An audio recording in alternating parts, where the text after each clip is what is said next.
Welcome to the Rotary Club of Jonesboro, five-time reigning club of the year. Okay, today our program is Alan McClain, Arkansas Insurance Commissioner, and I'm going to let Jill introduce him.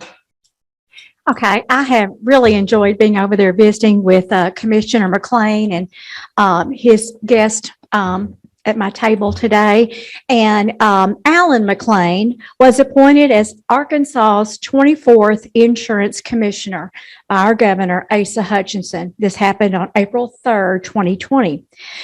Prior to his appointment, he served for 5 years as Commissioner of Arkansas Rehabilitation Services. And this was under the State Department of Commerce. Commissioner McClain began his career in state government back in 1992 at AID, the Arkansas Insurance Department. He spent 8 years in its Public Employee Claims Division. However, prior to joining AID, he did serve as a claims manager for self-insured workers' compensation plans at the Little Rock offices of Fred James Insurance. He served 13 years with the Arkansas Workers' Compensation Commission, where he spent almost 9 years there as their chief executive officer. He has served as president of the Council of State Administrators of Vocational Rehab between 2019 and 20, and also served as president of the International Association of Industrial Accident Boards and Commissions. During his time as Commissioner of Arkansas Rehabilitation Services, Governor Hutchinson had appointed McClain to serve on the Arkansas Workforce Development Board and also the Governor's Council on Developmental Disabilities. He is a native of Arkansas. He holds an undergraduate degree from Hendrix College, and he has a master's of public administration from the University of Arkansas at Little Rock. So we are pleased to have Commissioner McClain speak to us today on as insurance commissioner. Thank you. Thank you. It's thanks for the introduction, and I feel like I'm a long way away from the room, but it's just a pleasure to be with you and pleasure to be here in Jonesboro. And as it's been pointed out, there hadn't been a whole lot of gatherings and a lot of time to get together. So this is new for all of us a little bit, or it's feeling like new because it's been such a long time that we can all get together and go to Rotary Club and go to other meetings.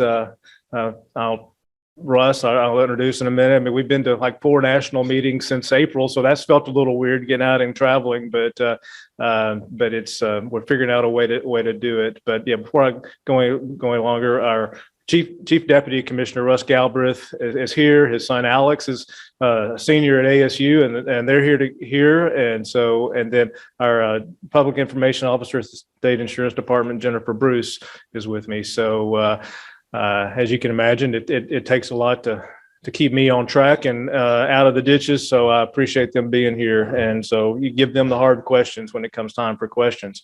So so I appreciate their work and the support. For me, Russ was Chief Deputy to the previous Insurance Commissioner Kerr, and so I was glad he was able to stay on board.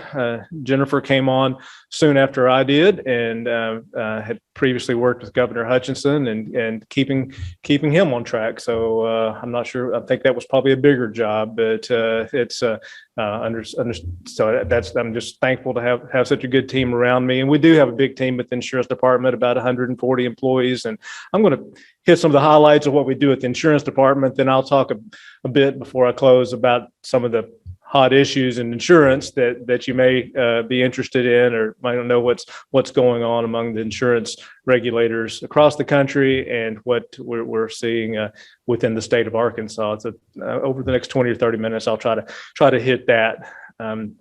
Listening to my bio, most of it was insurance, but you saw a little diversion for 5 years there, where I was worked with the vocational rehab program in Arkansas, and because most of my career had been dealing with workers' compensation claims. So that's individuals with disabilities in the workplace, disabilities that came about as a result of work-related injuries, and handling those claims and trying to get people back to function and back to work after a work-related injury. So that's sort of been the background of a lot I had done. So to me, it didn't seem to be too much of a diversion to become the commissioner for state vocational rehab services, working with employment for people with disabilities. And it didn't have not necessarily work-related disabilities, but all kinds of disabilities. I have a son with Down syndrome. He's 27 as of last week, and so that the topic of work and disabilities was pretty near to my heart. And as I watched him finish high school, get a job, go through some training, and get in the workforce, and so that's workforce development and anything to do to help individuals work, and particularly people with disabilities, has been an important role. Also, in part of my role as state rehab services was part of the state vocational rehab council. Mr. Eddington was served on that council with me, and so it was good to see Wes here, and because he was always such a good person to contribute to that board, and I miss working with that group of stakeholders a lot. But I was grateful to accept the appointment from Governor Hutchinson, and it's been like I started my state career and with the department in '92, and so it was good to come back home, and so it's been fun, and I'm learning something new every day, and coming in at a time when with the pandemic, it was a strange time to start a new job, but that's just the timing of that. It worked out. I was actually already in the building, so it worked out pretty well.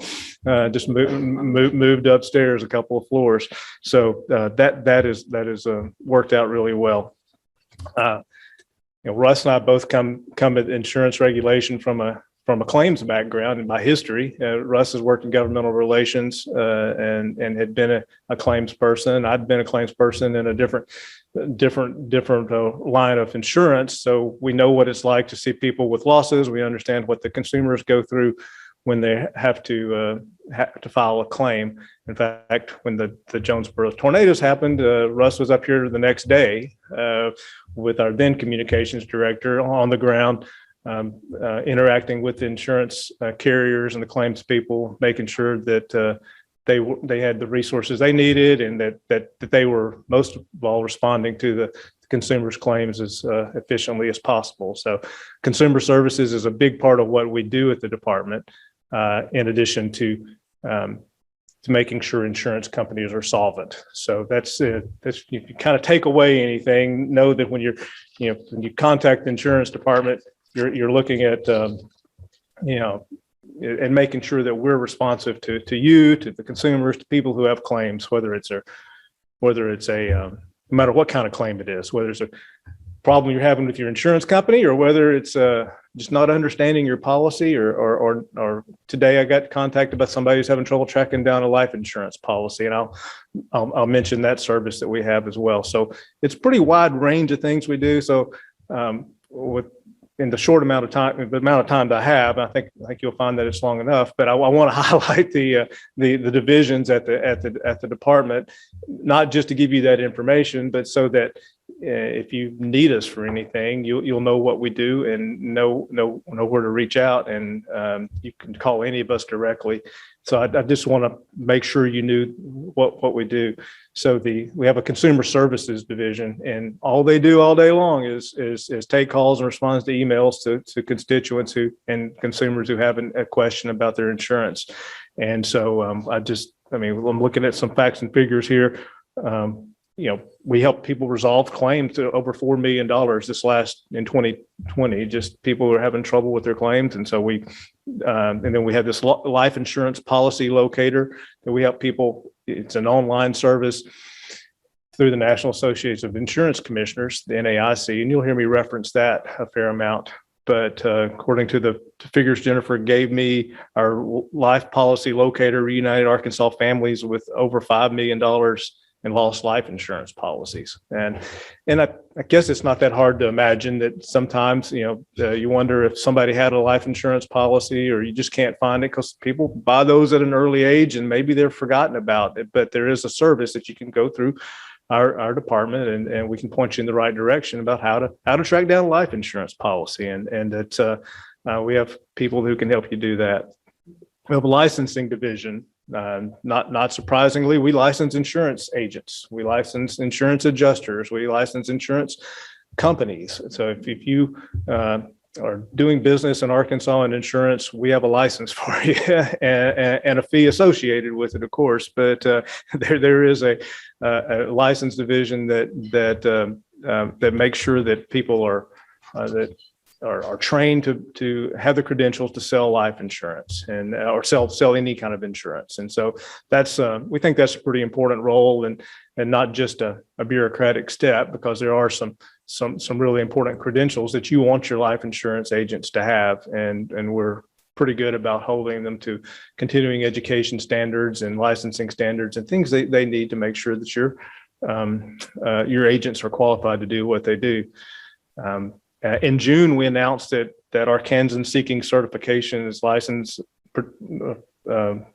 producers and agents are able to take their licenses remotely, their exams remotely. Here to date, you had to go to a certain testing location to take your license exam. But not surprisingly, some innovations that come with pandemics and being situated remotely, technology has allowed for those exams to be given and taken remotely and proctored and certified just from wherever you are. And that we find that has been well received.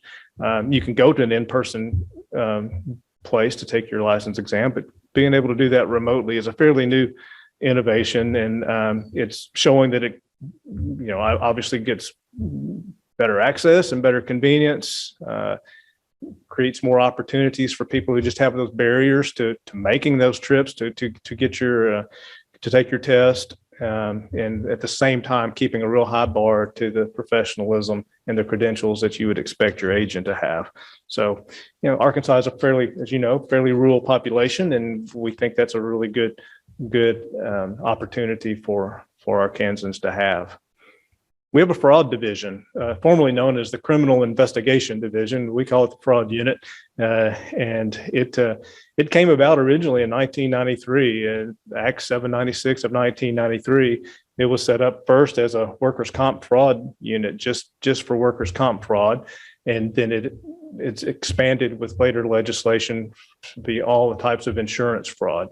So, as you can imagine, there's a few people out there that aren't always honest about their claim filing and will try to defraud their insurance company, and in many different ways. But often it's to try to collect on some type of insurance claim that that really didn't occur the way they are alleging. And when those facts can be borne out, our criminal investigators, who have badges, guns, lights, and sirens, by the way, that they can investigate the fraud and have relationships with prosecutors in all 75 counties and can prosecute the fraud. And it is a Class D felony. So it's we take it pretty seriously. We think that's important for all the insurance consumers and companies and carriers and everybody alike to keep the playing field level and being fairly aggressive and making sure we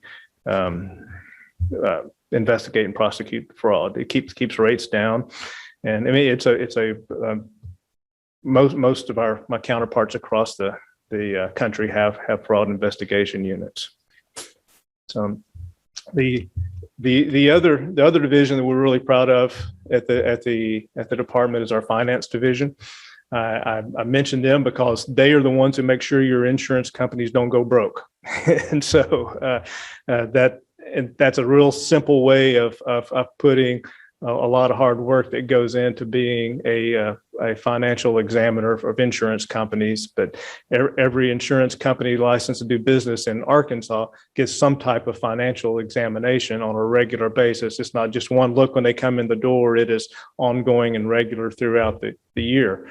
And through the National Association of Insurance Commissioners, the NAIC, there's a collaborative effort in doing some of those examinations, but our highly credentialed examiners are looking at the books and looking at the financial records of every insurance carrier throughout the state multiple times a year, and making sure that there are no red flags, making sure that they have the financial wherewithal to do business. So when you file that claim, that there's going to be money there to pay it. And I've seen them in action when an insurance company starts to fail, and the things we have to go through to put them in a receivership and to make sure the claims are getting paid and the customers and consumers are getting taken care of first and foremost. In fact, we have a really experienced finance staff, and the National Association of Insurance Commissioners has an accreditation program that's been in place for a number of years. And this year, Russ and Jen and I were at a national meeting just a few weeks ago in Columbus, Ohio. And we, in a ballroom about 10 times this size, we had to sit in front of an accreditation committee, really for them to give us the good news that we had no findings and that we were being granted our 5-year accreditation again. And we were just really, really excited about that. It was basically an A+, which is pretty unusual. There's usually, as you know, auditors, people who in that line of business are going to find something you need to work on just because they looked at you and sort of gave you the deep look into your operations. And we were proud to say that we had 0 findings or recommendations. And so we're good for another 5 years. And I just couldn't be more proud to have sat there in that room among my colleagues from all the other states to be a part of that. Of course, I can't take credit for it because we've got such a great team. And if we get any credit for it, is making sure that we keep those positions filled and keep qualified people in those roles to do those jobs, because that's really our biggest struggle in making sure that we do that role, is because that's pretty highly skilled people, and they can often make a lot more money in the private sector doing those jobs. And so we try to do everything we can to make sure we've got the right people compensated fairly to do those jobs. So I'm pretty excited about that. So that's sort of our regulatory world. We're really get pretty excited to know that people are that we've got the people there to make sure that we've got the accreditation standards, and I think the consumers of Arkansas should be happy about that. So we, just by way of information, we've got a number of other departments within the insurance department. We have a risk management division that makes sure all the state's insurance is in place. A school bus or a school building, they broker, or they work with the insurance brokers to make sure we have all that coverage. The Public Employee Claims Division, where I started in 1992, handles all the state workers' compensation and the state employee workers' compensations. We have a whole division that does that just for state employees. So they're not particularly regulatory in some of the other things that we do, but they're nonetheless a valued part of our team. So I'm gonna look at my time here. All right, so I'm going to hit just a couple of things that pop up on the radar screen at as far as issues that you may hear about, just types of insurance. And we're, like I said, we're part of the NAIC, and so we talk about some of these issues as a nation. State-based regulation is sort of the buzzword. We want to make sure that all insurance stays state-based. But as you know, the companies you buy your insurance from aren't just based in Arkansas. They have they're based in multiple states, and so it's not surprisingly that the states have to work together, and there are a lot of common issues. So when there's a regulatory action to be taken against a particular company, we will often collaborate with our sister states and how that happens. So the issues around certain lines of insurance, or we also collaborate on.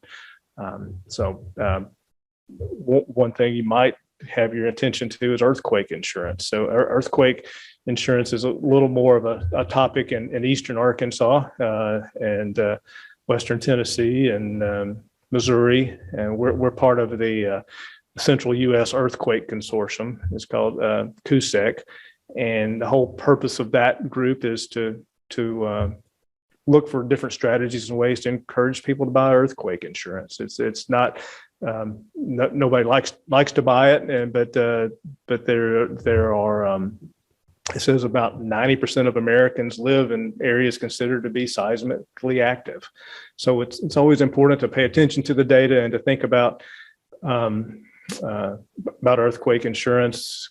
Consumers should contact an agent, ask about earthquake insurance, and a company must tell you if it does not offer earthquake coverage and tell you how you can get it. So think about earthquake coverage. There's a market assistance program that helps people who find earthquake insurance. There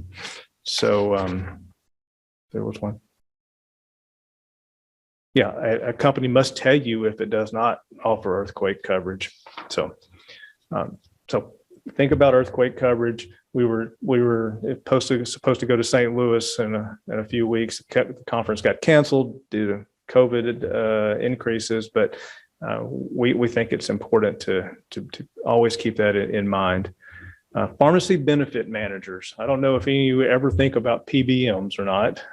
It's a big part of what we're doing at the insurance department now, thanks to the General Assembly. Wasn't something we were seeking out to do, but pharmacy benefit managers work with, are part of the system of you getting your drugs at your drugstore, and they have an important role. But trying to see. So, but there been some regulatory concerns with pharmacy benefit managers, and the way they reimburse pharmacies is maybe more advantageous to bigger chain pharmacies than they are to your local pharmacies. So the laws in Arkansas have recently changed, and we have a whole team at the insurance department that works with the more independent pharmacies, any complaints they have against the PBMs, to make sure that they're paying your local pharmacies the right amount in reimbursement. So we're daily working with complaints from independent pharmacies, and we're trying to resolve those complaints. There's some tweaks in the regulation, tweaks in the laws. We think that it's important for the independent pharmacies to stay in business, and we think you do too. And we think that most of the communities in Arkansas, but a number have not made it over the years. And a lot of it's because of the way the PBMs have conducted their practices and the reimbursement mechanisms that they're doing. So we're working with that.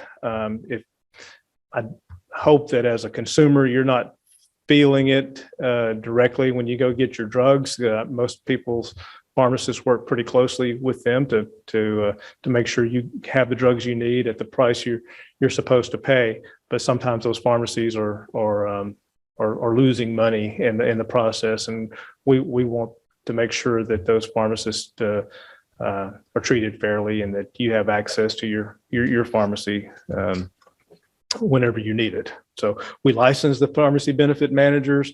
We establish their solvency standards. We enforce the pricing. It's called the MAC law, maximum allowable cost that the PBMs can charge. We ensure there's network adequacy, and we protect proprietary information. So the most important thing is making sure the consumers are taken care of and have all the information they need. InsurTech. Russ and I went to a conference not too long ago, and he's going to another one soon dealing with insurtech. You may have heard of fintech and financial technology, but it may not surprise you that there's insurtech. If you've had to if you've had to put a device in your car to monitor your driving, or if you've had to order or apply for insurance through a technological way, then you can bet that there's some technology that the insurance industry is using to price your policies, to monitor your activity, and to also to handle your claims. So it's something that's really here to stay. And but as regulators, and as you can imagine, like anything, there's good and bad with some of the technological things that we're having to deal with. But it's not unlike you've seen in the banking industry through apps on your phone and ways. I was telling Jennifer on the way up, I struggled with my app on my banking yesterday, and it got so frustrated. I went to Bank A, took the money out, walked across the street to Bank B, put the money in, and she said, "There's a way to do that on your phone." I said, "I know, but I just had to do it the old school way to make sure it got done, because I wasn't comfortable with the technology."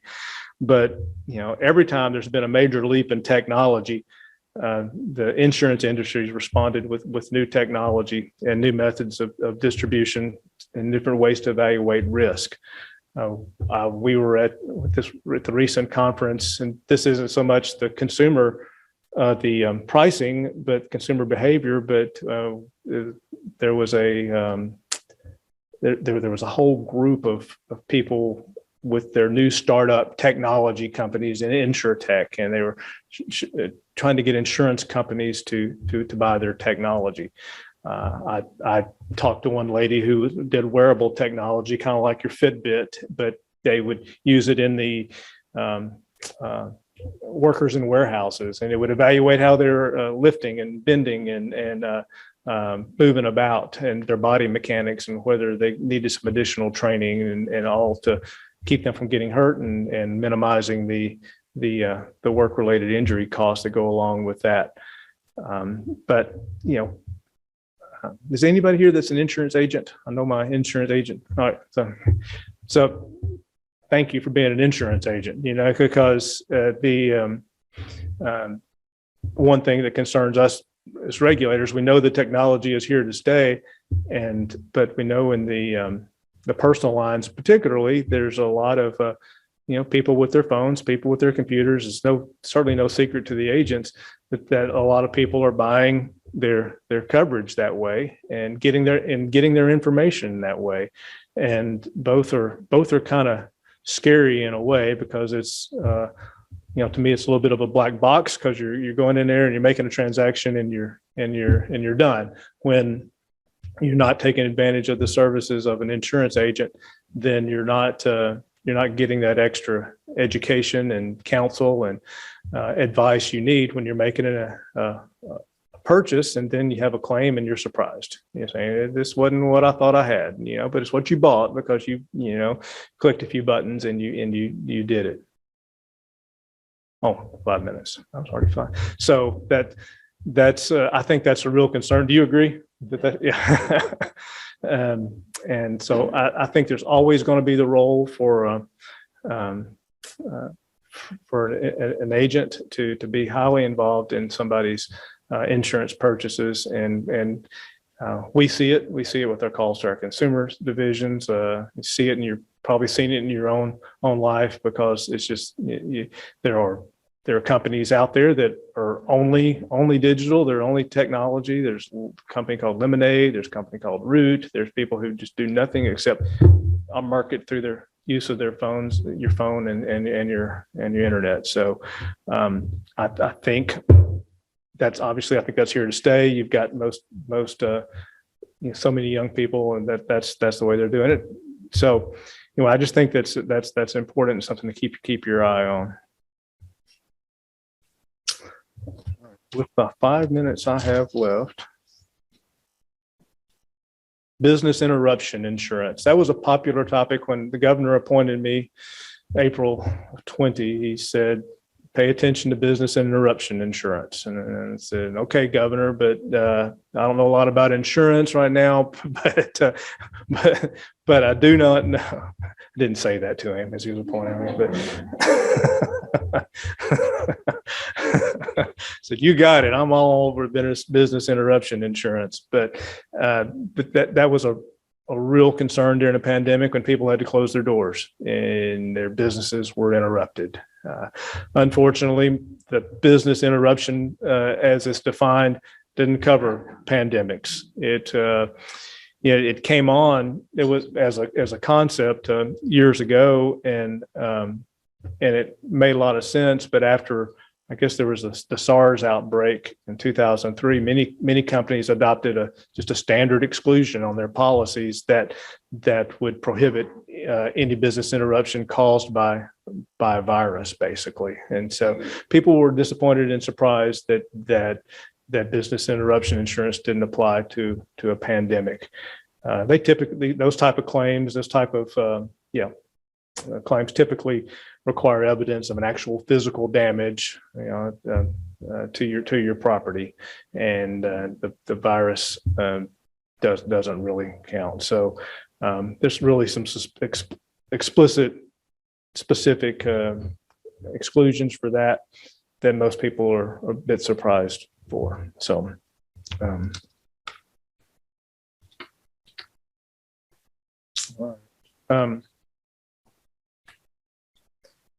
With their, that's sort of the highlight. The flood insurance, with stuff going on in Louisiana right now, it's hard not to think about flood insurance. It's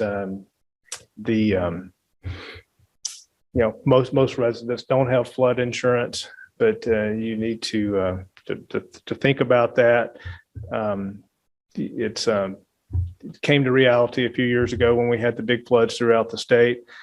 There's a national flood insurance program that helps offset the expense of flood insurance. It's up for reauthorization end of this month, end of September 30th. So we're thinking it'll be reauthorized. We've asked our congressional delegation to look at voting to reauthorize that important program. So anyway, Russ, anything else? When you put 5 minutes up, I thought you had something to say. So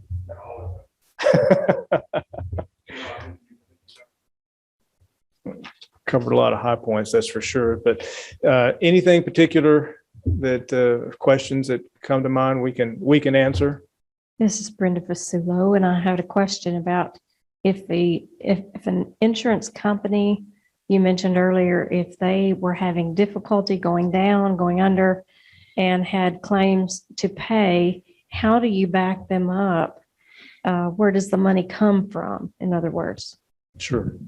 One division I failed to mention was our Liquidation Division. We have a division that I am the state insurance receiver, and I have a deputy receiver that works with the insurance department. And so when a company is unable to meet their obligations, they're either placed in rehabilitation, where you're doing some things to try to get them back into business, not unlike a bankruptcy, but but then there's a receivership where you're just working to pay down their obligations. And we have a guarantee fund, the Arkansas Property Casualty Guarantee Fund. There's a life and health guarantee fund as well that is administered at the state level, and they step in to pay the claims and to make sure there's those obligations are met. Well, thank you very much, Alan. All right. It's my pleasure to be here. Alan, we appreciate you and your staff coming up here and spending some time with us. Very informative. Thank you very much. Okay, next week on September the 7th, we'll have Mark Young, CEO of the Jonesboro Regional Chamber of Commerce, and he will be talking to us about a program that we did not hear just a couple months ago when he was here, but it's always very informative information we get from Mark. Thought for the day: change your thoughts and you'll change your world. See you next week on the 7th. Thank you for coming today.